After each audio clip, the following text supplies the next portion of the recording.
Greetings and salutations, everyone. I hope everyone is still doing well, and welcome to tonight's second half. Before we jump into it, a couple links. As you know, I rely on Patreon, PayPal, and the merch to help the channel to continue to grow and go. Links to Patreon and PayPal are in the description below, merch displayed directly under the video. Also, Dogman Frightening Encounters, Volume 1 through 3, the audiobook versions. They were written and researched by Tom Lyons, narrated and produced by me, Jeff Nadolny. Those audiobooks are available on Audible, Amazon, and iTunes, the links to which are also in the description as well. And last but definitely not least, if you'd really like to help support this channel to continue to grow and go, simply subscribe. It doesn't cost you a cent. Click that like button, takes half a second. If you don't want to miss out on any of the informative uploads I put out daily, click that bell icon, and finally, please leave a comment. Why? Well, because all of these things, they really do help this channel to continue to grow and go.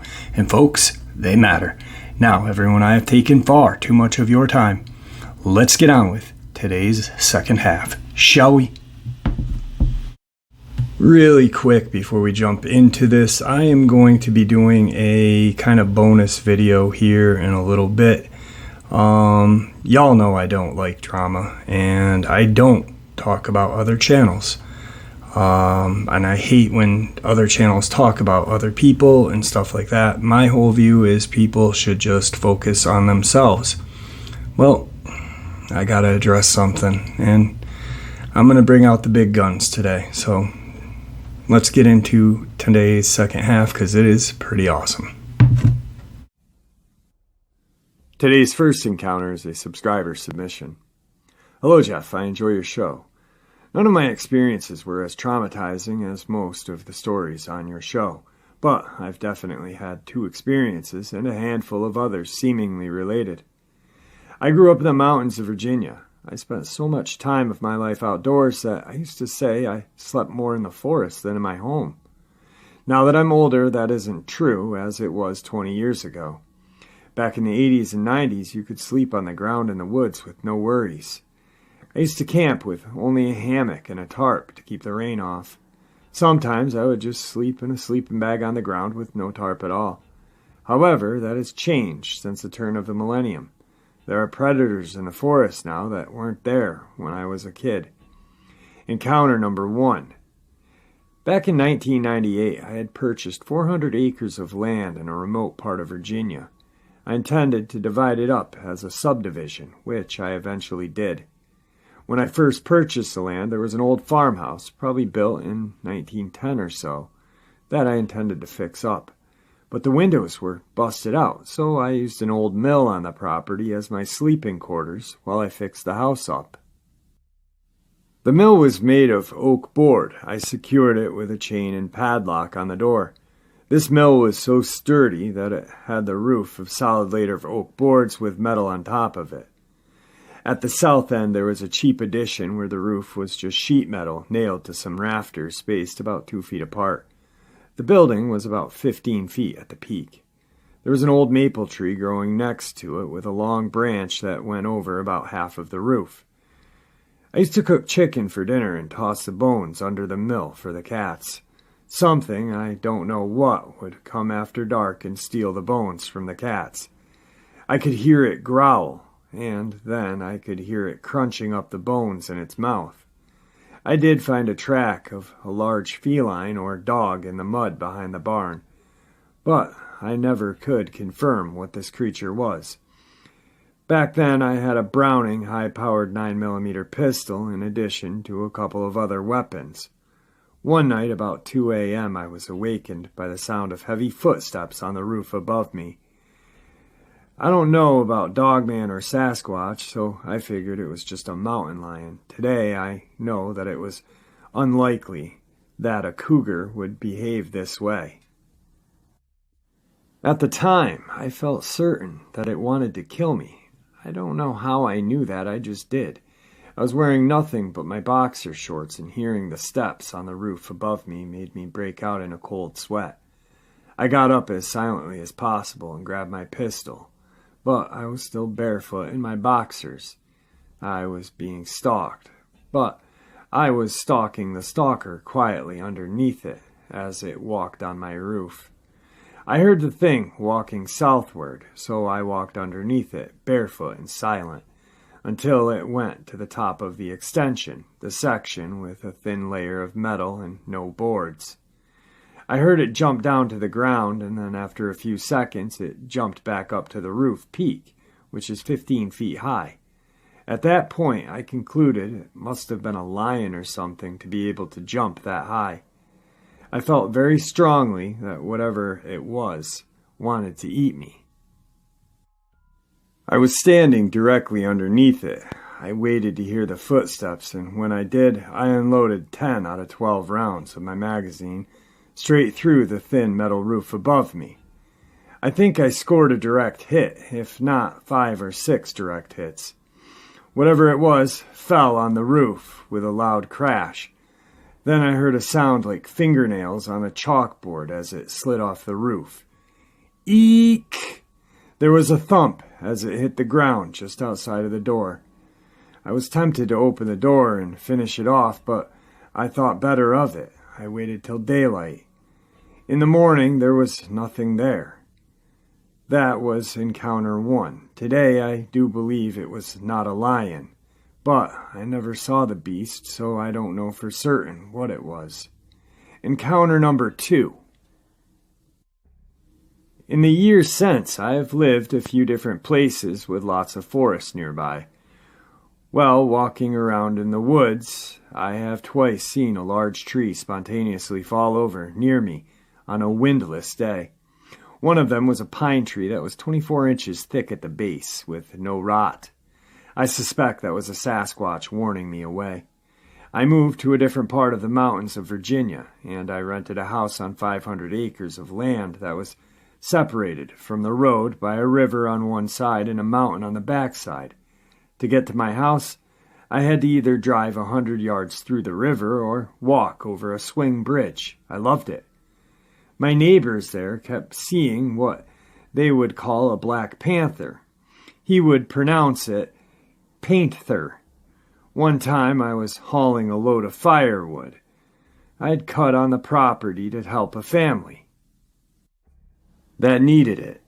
I crossed the river and pulled up on the road. As I got to the place on the road opposite my house, there was a woman standing on the side of the road looking at my house with binoculars.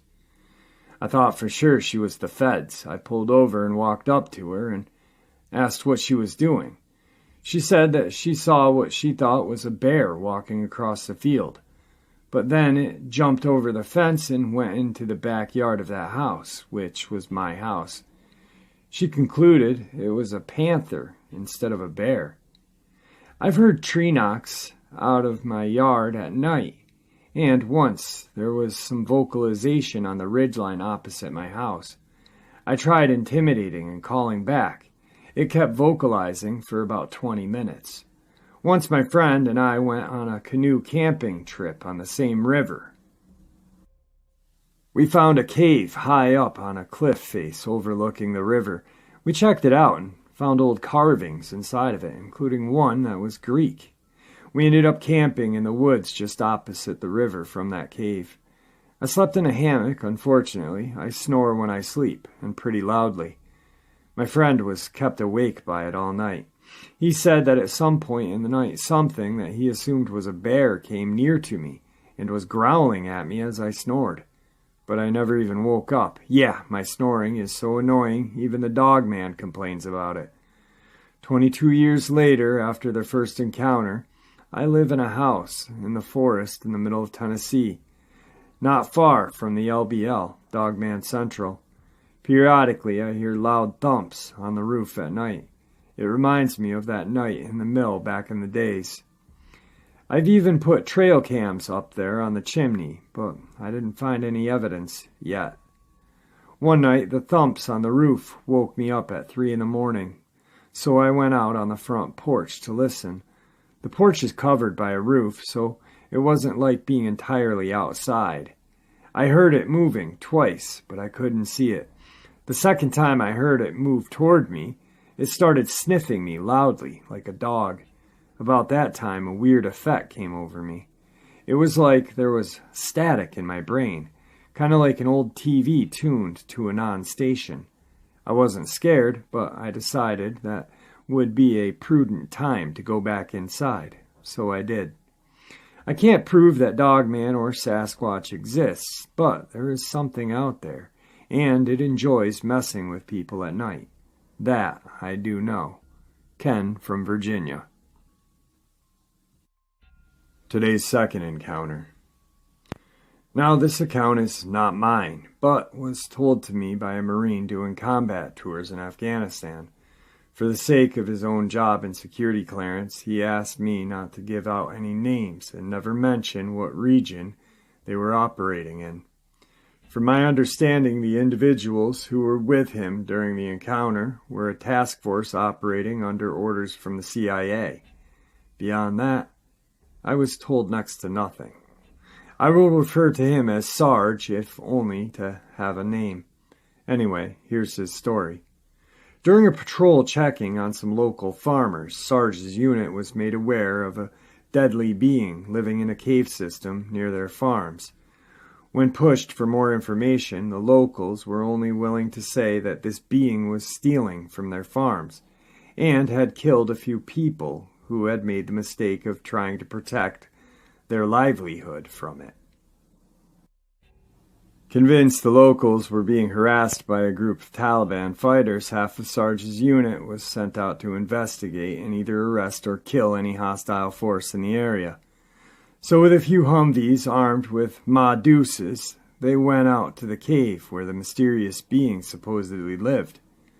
Upon arrival, they noticed nothing of interest.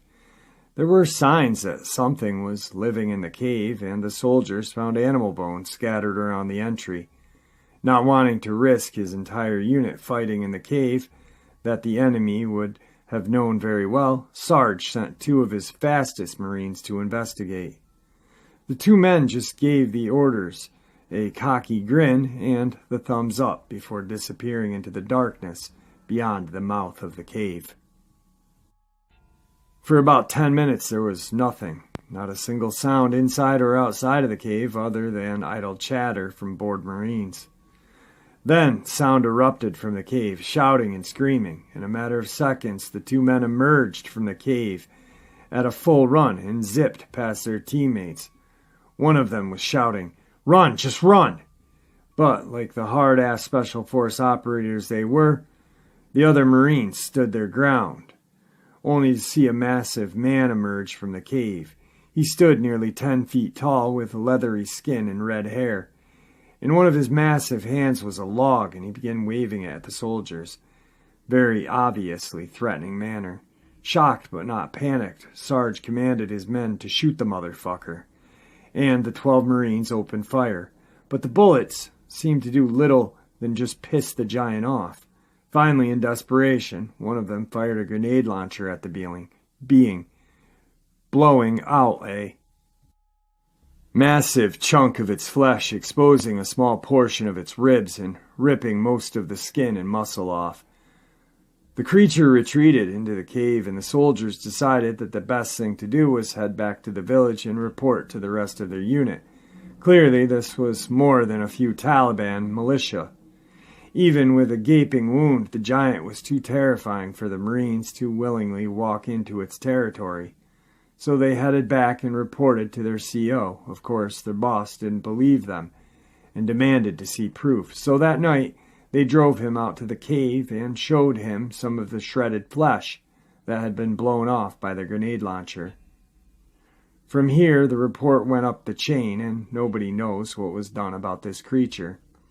I wish he would have told me more. From what I've managed to find out on my own, accounts like this were not all that uncommon in that part of the Middle East. Of course, since all of these reports were word-of-mouth stories, I don't know how factual they are, or if they're being exaggerated. Today's third encounter. Here's a weird one that happened to me. I'm not super into cryptids, but I've experienced enough strange stuff in the woods to make me think twice. A half hour from my house in the state forest, there are backpacking shelters that you can rent. It's like a single group campsite with a crude cabin, no door, a fire ring, a single pit toilet outhouse. They are in the middle of nowhere, several miles apart. Not like a campground at all, very secluded. There are 5 sites on a 32-mile trail.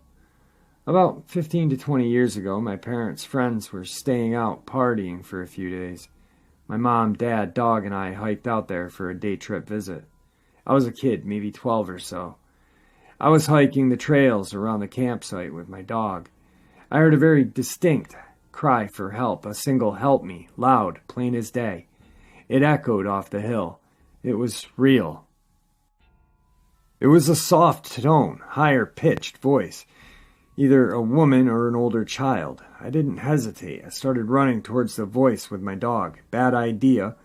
Should have grabbed an adult. We were cresting the hill, and this voice was so loud that I anticipated seeing a person in need of help as soon as we got over the top of the hill and looked down. My dog was starting to act weird as we frantically searched for almost half an hour and came up empty. Nothing. Nobody was out there. She seemed reluctant to continue further, and we turned around. This was a large border collie husky mix. She was really intelligent and protective of me as a child. She started to lag behind me rather than lead on the leash. I was starting to have to coax her forward a little by tugging on her lead. I told my parents and the other adults at camp, and they kind of just laughed it off. I was distraught for the rest of the day. I will add that the adults were a better part of a mile away, and this noise was coming from the opposite direction of the camp.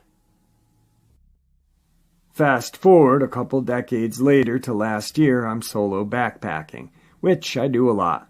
I decided to rent that very spot for myself. It was my halfway destination and place to sleep on a 15-mile round trip. Things were going good. I made camp, fired up a single-burner stove. It was dark, almost time for bed. I was enjoying my delicious sodium-laden ramen noodles. All of a sudden, this uneasy feeling abruptly came over me. A feeling I've never really had before and can't fully describe. My body tensed up. I got cold. My hair stood up on the back of my neck. Right then and there, I suddenly needed to leave. I don't know why, I just had to. I didn't have time to properly pack. I half-assed started stuffing my gear back into my pack. Then my LED headlamp, with relatively fresh, so I thought batteries, died. There's absolutely no moon. It's dark, very dark. I pulled a tiny 50-lumen Streamlight-style pen light from my pocket and finished packing. I had a large, heavy-duty conductor garbage bag that I always kept packed away for use for a makeshift rain poncho. I finished stuffing my tent and sleeping bag in the garbage bag. I hustled out of the woods with my poorly organized pack on my back and my garbage bag and belongings over my shoulders. The strange thing about my story was it wasn't quite in the woods when things got weird. I could hear a pack of coyotes yipping and going nuts in the distance when I was hiking out, but nothing else really. Here I am, a grown-ass man who considers himself a proficient outdoorsman, sprinting out of the woods. For what? From what? The dark? As a legal permit holder, I always carry a sidearm when doing a long solo trip in the woods. My hand was hovering around the holster the whole way back. I made it to my car in serious record time. I loaded up and sped off. It took me a while to shake the feeling. On the way back, I did get lost, but Google Map helped me backtrack to the fork in the trail. I completely 100% forgot about the voice calling for help incident at that very spot a decade or so earlier. Then it hit me all at once. I got home and unpacked in the middle of the night. I remembered that voice looking for that person screaming for help. Me and my dog. I got knots in my stomach. For reasons I can't explain, it all kind of started to make sense to me, like there was some sort of correlation. I don't venture into that area anymore unless I'm with other people. Something strange is or was out there, or something really bad happened there in the past. I know this story isn't that crazy, but most of the real ones aren't. I looked online into missing persons or whatever and didn't come up with anything significant. There have been a couple of murders, but those predated my experiences by 10 years, and although they were in the same state land, they were not what I consider nearby. Perhaps something was attempting to lure me somewhere as a kid, that same thing that was enough to tip me off as an adult. Maybe I was just a dumb kid with an active imagination. Maybe as an adult the stress of life got to me, as I was left to my own thoughts in the wilderness, and I had a panic attack. Who knows, really? Today's fourth encounter. This incident occurred early September of 2003 during a drug raid in an area near a state forest. I was a police officer, also the department's designated sniper. It was approximately 5 in the morning. There was surveillance on the residence for about an hour before the time of the raid. The suspect was known to use booby traps, so there was a lot of precaution. I was stationed about 25 yards from the back door of the house. I had been there a while when I started to hear heavy breathing and snorting coming from an area behind the house.